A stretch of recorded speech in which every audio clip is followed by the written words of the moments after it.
Calorimetry refers to the measurement of heat flow, and a device that's used to measure heat flow is called a calorimeter. An easy way to make a calorimeter is to use two coffee cups. So at the base here we have one coffee cup, and then we can also use another coffee cup as a loose fitting lid. And since this top coffee cup is loose fitting, our calorimeter is exposed to the constant pressure of the atmosphere. Therefore, we could use this coffee cup calorimeter for constant pressure calorimetry. Other components of our calorimeter include some water, and then we also have a stir bar to stir up the water, and a thermometer to measure the temperature change of the water. Let's say we have 150.0 grams of water at an initial temperature of 25.0 degrees Celsius. Next, let's take a block of copper, 120.0 grams of it, and let's heat up that block of copper to 100.0 degrees Celsius. Once the copper has reached that temperature, we add the copper block to our calorimeter. Here we can see the copper block has been added to the calorimeter, and since the copper is at a higher temperature than the water, heat flows from the copper block to the water, and therefore the temperature of the water will increase, which we will see on the thermometer. So we'll see the temperature increase on the thermometer.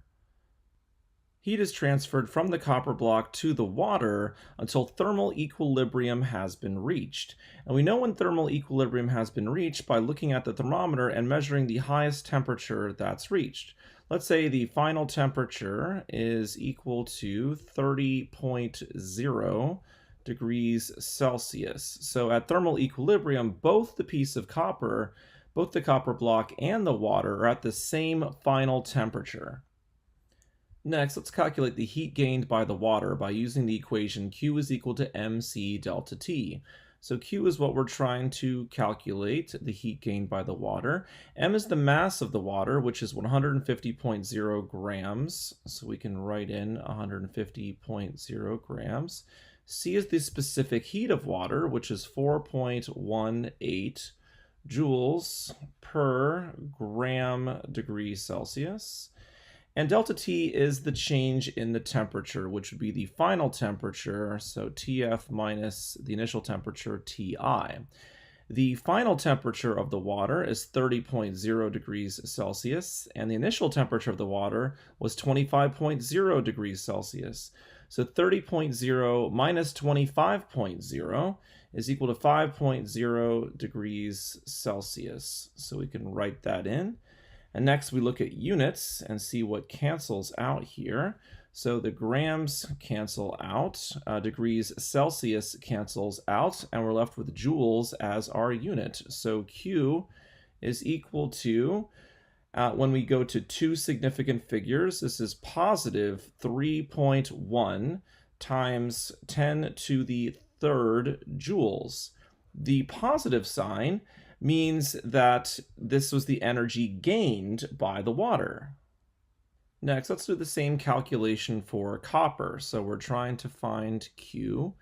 The mass of the copper was 120.0 grams, so we can plug that in. The specific heat of copper is 0.39 joules per gram degree Celsius. And let's think about the change in the temperature of the copper. The final temperature of the copper was 30.0 degrees Celsius, and the initial temperature of the copper was 100.0 degrees Celsius. So the change in the temperature would be 30.0 minus 100.0, which of course is negative 70.0. So let's plug in negative 70.0 degrees Celsius. Once again, we see what cancels for our units.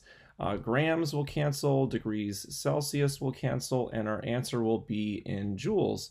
So Q is equal to, using two significant figures, negative 3.3 times 10 to the third joules. And the negative sign, so this negative sign, means this is the energy that was lost by the copper. Next, let's look at these two numbers that we got from our calculations. Let's think about the magnitude of these two numbers. If our coffee cup calorimeter were a perfect insulator, the magnitude of these two numbers would be the same. So it could be something like 3.3 times 10 to the third joules for both of them.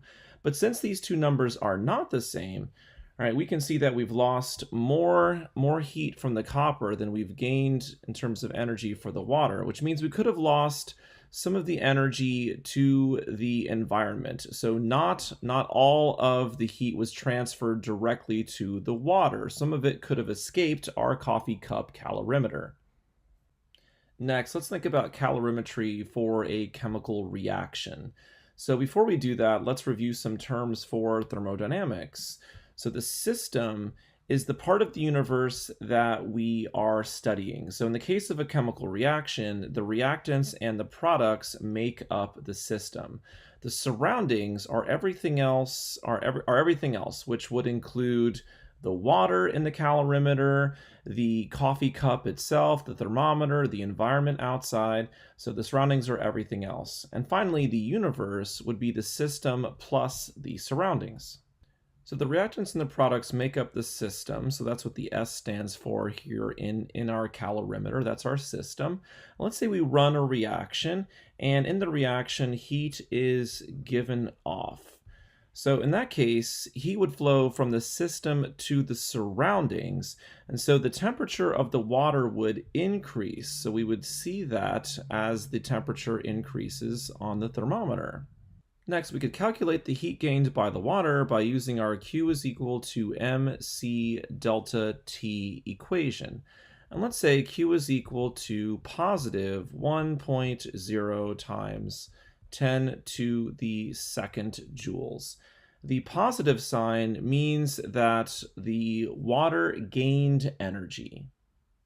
If we assume a perfect transfer of heat from the system to the surroundings, if the surroundings gained positive 1.0 times 10 to the second joules, that means the system must have lost negative 1.0 times 10 to the second joules.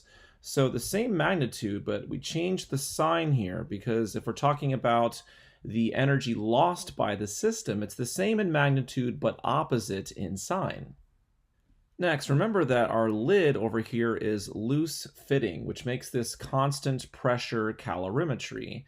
And therefore, this heat that was transferred is the heat that's transferred at constant pressure. So we can write a subscript P in here, so QP. The heat transferred at constant pressure is the definition for the change in the enthalpy, delta H. So we can write that QP is equal to delta H. And when delta H is negative, we're talking about an exothermic reaction. So when a reaction is exothermic, heat is transferred from the system to the surroundings, and therefore we see an increase in the temperature of the water. Finally, let's think about an endothermic reaction. In an endothermic reaction, heat is transferred from the surroundings to the system. So here we can show heat flowing from the surroundings to the system.